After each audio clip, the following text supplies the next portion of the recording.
Alors aujourd'hui, je vais vous parler d'un gros coup de cœur, une de mes meilleures lectures du confinement, c'est Patient Zéro de Luc Perrineau. L'auteur est médecin, diplômé de médecine tropicale et d'épidémiologie.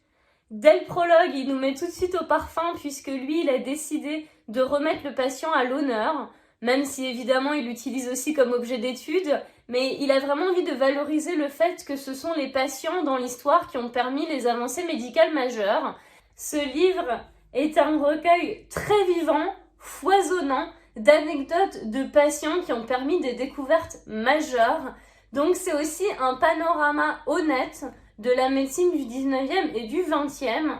Et quand je vous dis honnête, c'est parce que Luc Perrineau se permet des critiques, des pratiques qui ont pu être employées dans certains des cas, et aussi une critique sincère du monde pharmaceutique et du monde médical actuel et de leurs dérives.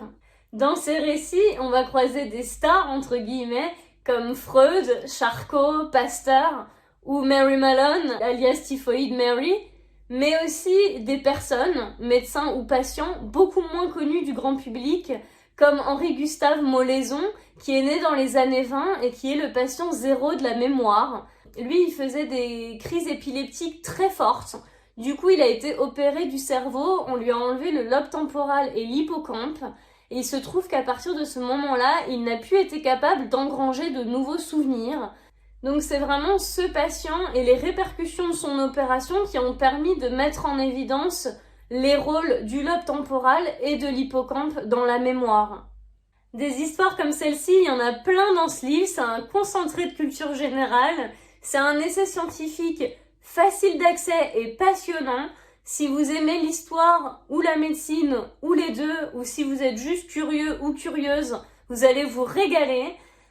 J'espère que cette vidéo vous a plu. Si c'est le cas, n'hésitez pas à la partager autour de vous, à vous abonner, à activer les notifications. Je vous dis à très bientôt pour de nouvelles découvertes. Merci, bye.